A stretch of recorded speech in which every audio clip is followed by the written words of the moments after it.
Good morning, villager wannabes, and maybe villagers too, for that matter.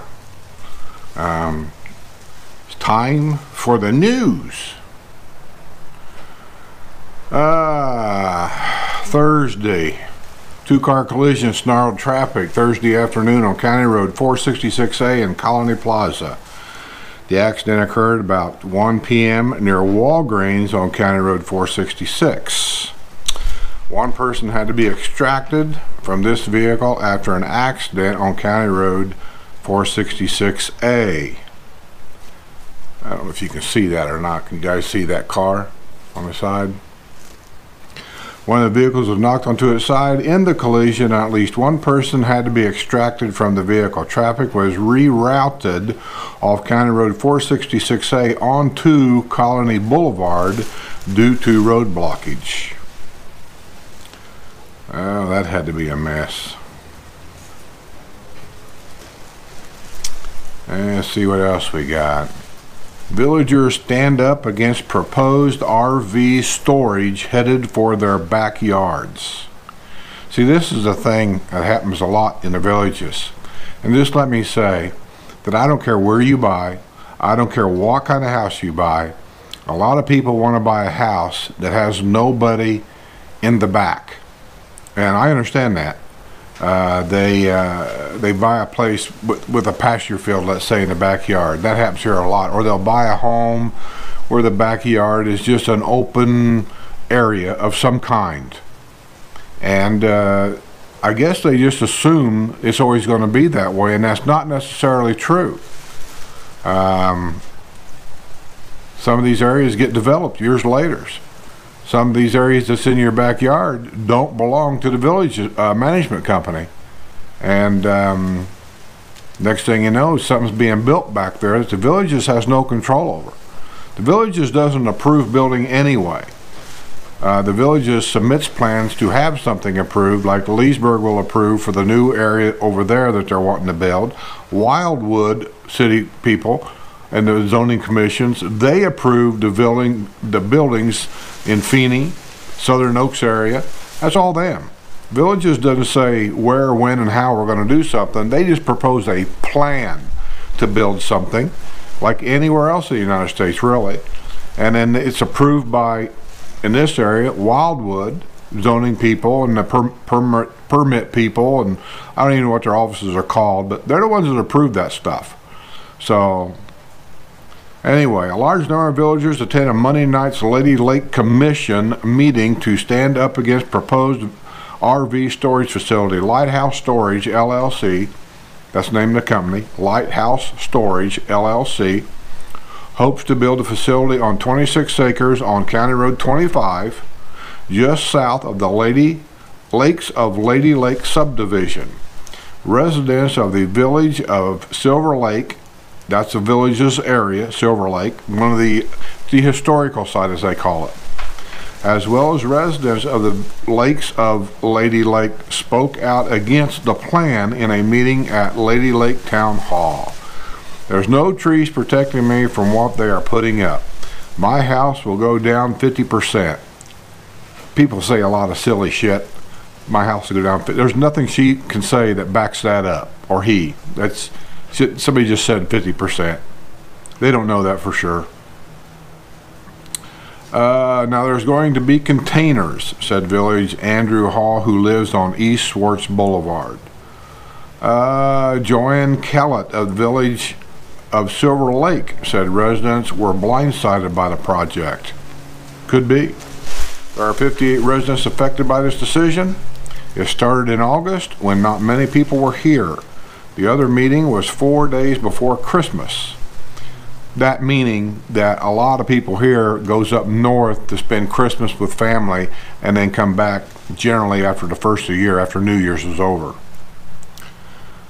They are people who have been living there for 20 years. They have no voice. That's not true. Who lives in Tangerine Hill, Village 7, had plenty of questions for Greg Bellevue of LPG Urban and Regional Planners, who is representing the developer who wants to build the RV facility. That's going to be right in our backyard. I understand what they're saying. I don't know if I'd like it either. It's really a long article, and I don't want to take all day reading this thing. But like I said, if there's property somewhere, even though it's in your backyard, that doesn't always mean it's going to be that way. And I'm going to go out on a limb and say that these people are going to lose. It's you follow the money trail. It's going to be property taxes they're going to collect. It's going to be money the developer's going to make. It's going to be a done deal.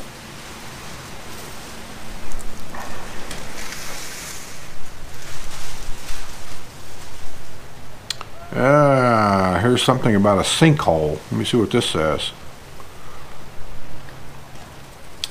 Cement being poured into large sinkhole in front yard of home in village of Glenbrook. Cement is being poured into a large sinkhole which has opened up at a home in the village of Glenbrook. Let me see if you can see this.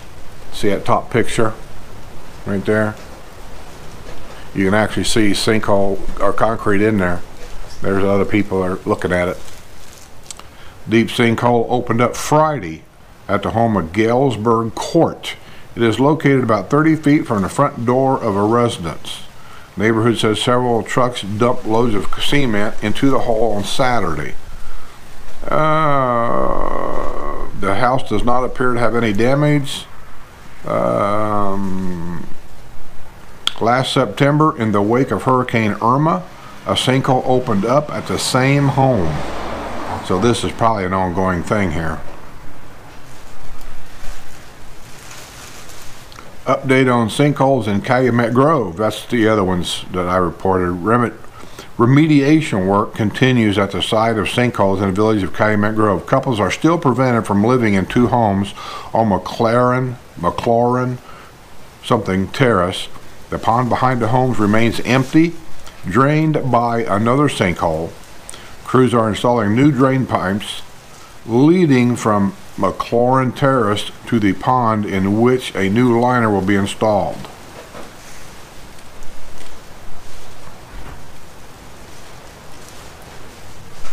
Okay.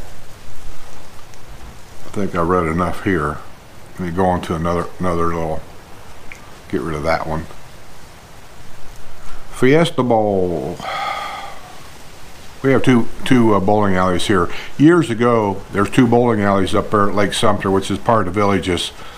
And the reason why there's two in the same area, one was smoking, and the other bowling alley was non-smoking. Well, over the years, now I think they're both non-smoking now. So, a golf cart was reportedly stolen Monday night from Fiesta Bowl in the Villages. A 28-year-old who has been staying at her father's home in Villa de la Mesa said she and a male companion at about 9:30 p.m. had driven through the parking lot of Target at Rolling Acre Plaza, where 4 or 5 young adults had been looking and pointing at the golf cart, according to an incident report from the Lady Lake Police Department. The pair went to Fiesta Bowl and parked the golf cart. When they emerged from the bowling alley at 11:40 p.m., the golf cart was gone. Once again, you know, these people were visitors. They don't really know what's going on around here. And I say, you know, the parents or whoever they were visiting needed to let them know. Take the key, lock it up. Beware, be careful. So there you go. There's another golf cart stolen.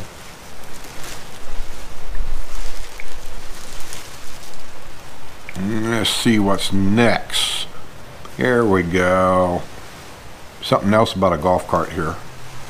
Golf cart driver transported to Villages Hospital after crash on Morris Boulevard. And I already know what area Morris that is. That is the worst area for golf cart problems.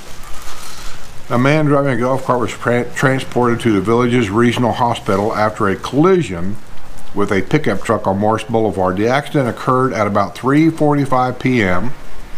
Friday at the entrance of the San Antonio Villas, located south of Hacienda Hills Country Club. A witness said a woman fell from the cart in the collision, but she did not require hospitalization. The woman was reportedly shaken up by the crash. The driver of the pickup told Villages News that the golf cart had turned in front of him. Cart aid towed the vehicle, and cart aid towed the golf cart from the scene. Morris Boulevard north of County Road 466 has been a subject of controversy. Yes, it has. I know of at least 2 people was killed on a golf cart in that same area. And what makes it bad is the Villages and maybe Sumter County and Lake County together. I don't know who's got control of all this stuff that needs to be done to make it safer. They own property next to that road, that huge amount of property. They could actually make a golf cart trail off of Morris Boulevard where they share with the cars and put a private golf cart trail over on the side of the road. And then this kind of stuff would probably slow down to almost nothing. 2 people have been killed and they haven't done anything at all to make things safer up there. Let's see what else we got. Villages officials poised to terminate deal with fence maintenance company. Yeah, I read something about that in the paper. Villages officials are poised to terminate a deal with a fence maintenance company over pricing. Dave's Fencing and Painting Incorporated had been awarded a 3-year contract that began October the 1st. However, the company's president, Billy Ray Davis, earlier this year learned that his supplier, that the price of posts and boards for fencing was going up due to shortages blamed on flooding, plant shutdowns, and a robust economy. So he's wanting to raise his price because the price he put in isn't going to cover his costs, I can see. And so the Villages, I think if I got this right, they're not wanting to fire the guy. They're poised on possibly terminating their contract with this guy so he can submit a new contract with a better pricing in it for everybody involved. I believe that's what that's all about, which it's a business deal. You know, it's just what it is. Rubio warns Villages Republicans of danger of losing House Senates. That's politics. I'm not doing politics at all. Woman arrested in village of Polo Ridge on warrants charging her in woman's death. Oh my God. A woman was arrested Friday in the village of Polo Ridge on warrants charging her in a woman's death in 2017 on US 301. Justin Kimberly Hudgens, 37, was taken into custody on the Marion County warrants at her home on Walker Loop. 37 and living in a retirement community. What's wrong with that?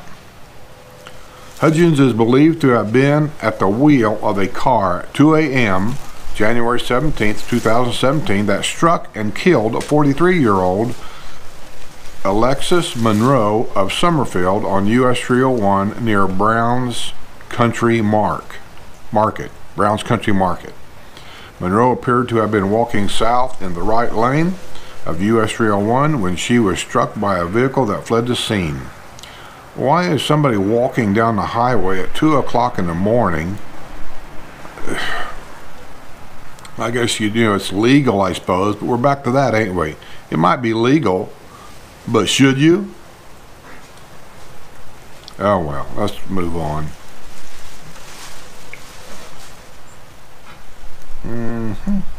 We got here. Oh yeah, the cranes, the sandhill cranes that we're known for down here. It's nesting time of the year. I think I mentioned that about 2 or 3 weeks ago, where their little babies are hatching now, and you'll see them walking around with their little babies with them, and they're just kind of warning people. You know, you might, these sandhill cranes, they like own the road and everything else. They don't hurry to get out of your way. They'll walk across the road, and there might be 5 or 6 of them walking together, and they may stop in the middle of the road. You can blow your horn all day long and do what you want, but they're going to go when they want to go. It doesn't bother me. I don't care one way or the other. But some people get really kind of, you know, frustrated with it. But it ain't nothing to worry about. But the little babies are coming out. So it's just, you know, they're just letting you know that you might see them walking across the road. Beware.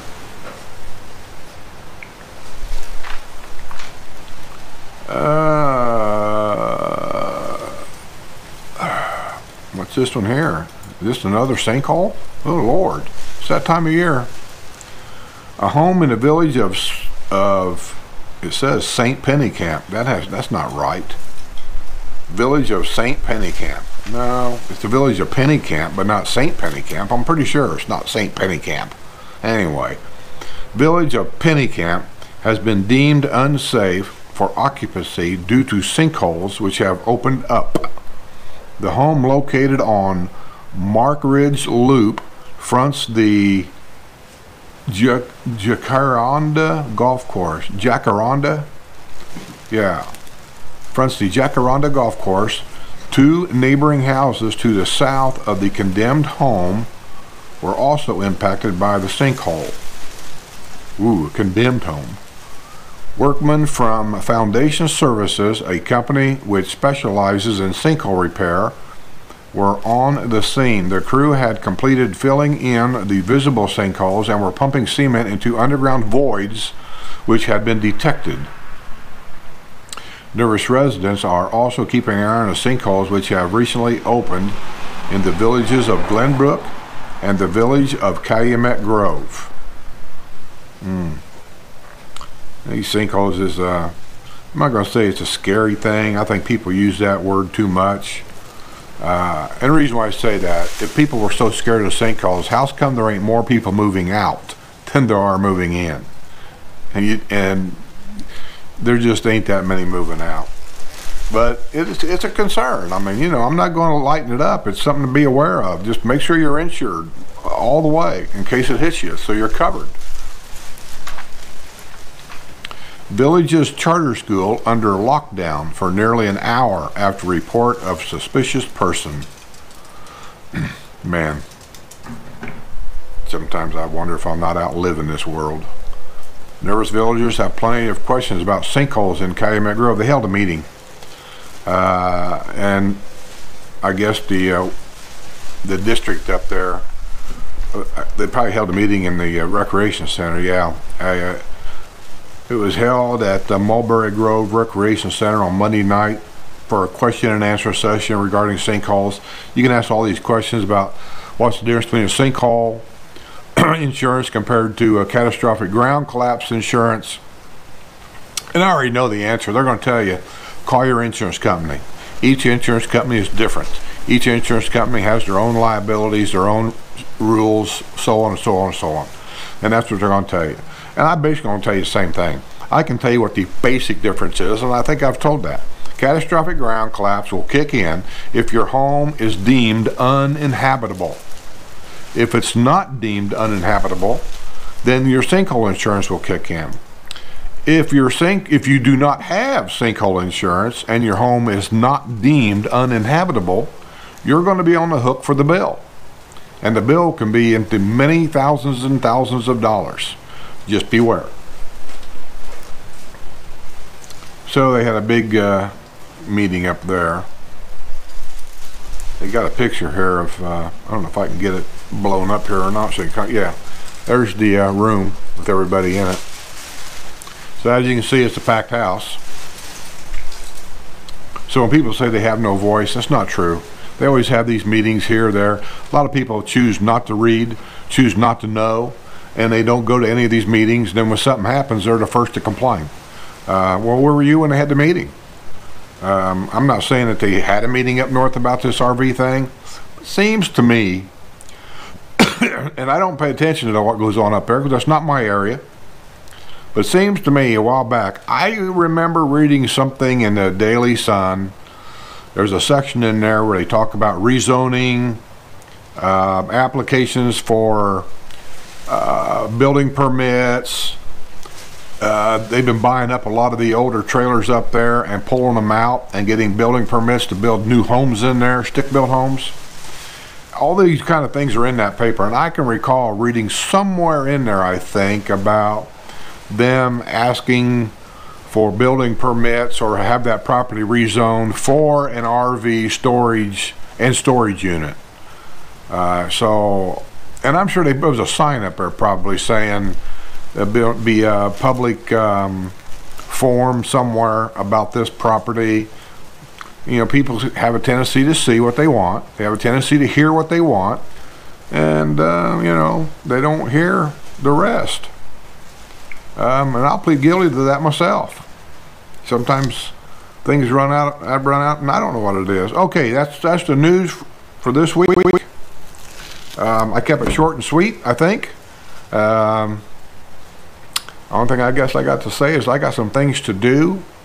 I got some things to get ready. We're still working on getting the new flooring put in the house. We're still looking. We haven't bought anything. We ain't settled on anything. Sue's at a Villages fashion show today with her girlfriends. So I don't know where it is or what they're doing. My insulation guy, I haven't called yet, but I got to call and make the appointment for them to come out and do this. I just got done playing golf. It's a very windy day today. We played Pelican, which is probably one of the hardest executive courses here. And it was very windy up there. And let's just say it was brutal. That's all I can say. It was brutal. There was 8 of us played today, and we went to Evans Prairie and had a beer and talked about it afterwards, and nobody had a good day.